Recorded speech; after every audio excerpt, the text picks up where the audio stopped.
അത് സത്യം വിജയിച്ചിരിക്കുന്നു, നീതി വിജയിച്ചിരിക്കുന്നു, ഇരയ്ക്ക് നീതി ലഭ്യമാക്കിയിരിക്കുന്നു.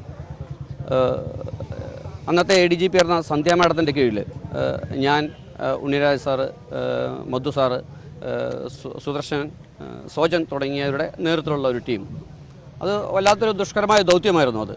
കാരണം ഈ സംഭവം ഉണ്ടായ ഒരു മാസം കഴിഞ്ഞാണ് ഞങ്ങൾ കേസ് അന്വേഷണം ഏറ്റെടുക്കുന്നത്.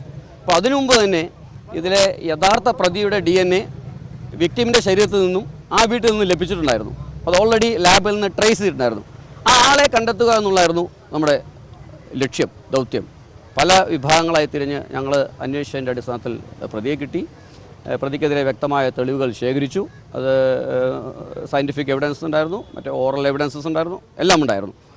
അത് ബഹുമാനപ്പെട്ട കോടതി കുറ്റപത്രം സമർപ്പിച്ച ശേഷം സ്പെഷ്യൽ പബ്ലിക് പ്രോസിക്യൂട്ടർ ഉണ്ണികൃഷ്ണൻ സാറും അദ്ദേഹത്തിൻ്റെ ഞങ്ങളുടെ റിട്ടയർഡ് SP ആയിരുന്ന രാധാകൃഷ്ണൻ സാറും പിന്നെ ഉണ്ണികൃഷ്ണൻ സാറിൻ്റെ ടീമും ഇവരെല്ലാം കൂടി വളരെ കൃത്യമായിട്ട് ഈ കേസ് പഠിച്ച് അത് തെളിവുകൾ കൃത്യമായി മനസ്സിലാക്കി ബഹുമാനപ്പെട്ട കോടതി മുമ്പായ സമർപ്പിക്കുകയോടുകൂടി ചെയ്തോടി ഞങ്ങൾക്ക് യാതൊരു ആശങ്കയുമില്ലായിരുന്നു. കാരണം അത് ഒരിക്കലും പറിച്ചറിയാൻ കഴിയില്ല.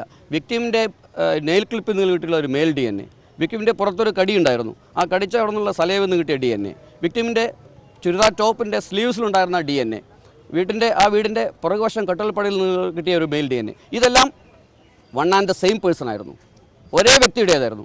ആ വ്യക്തി ആരെന്ന് കണ്ടെത്തലായിരുന്നു ഞങ്ങളുടെ മുമ്പിലുള്ള ഒരു ദൗത്യം. അത് ഞങ്ങൾക്ക് ലഭിച്ചു.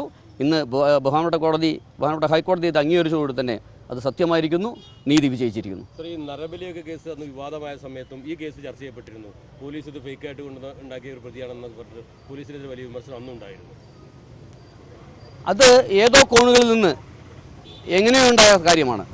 ഒരു അന്വേഷണ ഉദ്യോഗസ്ഥനെ സംബന്ധിച്ചിടത്തോളം മറ്റ് വിവാദങ്ങളിലോ ഒന്നും തലയിടേണ്ട കാര്യമില്ല. അന്വേഷണ ഉദ്യോഗസ്ഥൻ്റെ ഉത്തരവാദിത്വം എന്ന് പറഞ്ഞാൽ തെളിവുകൾ ശേഖരിക്കുക, സത്യസന്ധമായി ചെയ്യുക, ന്യായമായി അന്വേഷണം നടത്തുക, യഥാർത്ഥ പ്രതിയെ കണ്ടെത്തുക, പ്രതിക്കെതിരെ സത്യസന്ധമായ തെളിവുകൾ നടത്തുക, അത് ബഹുമാനപ്പെട്ട കോടതിയെ സമർപ്പിക്കുക എന്നുള്ളതാണ് അന്വേഷണ ഉദ്യോഗസ്ഥൻ്റെ ദൗത്യം. അത് ഞങ്ങളുടെ ടീം ചെയ്തു. അന്നത്തെ ADGP സന്ധ്യ മാഡത്തിലേക്കുള്ള അന്വേഷണ സംഘം ചെയ്തു. അതിൻ്റെ വിജയം കൂടിയാണത്.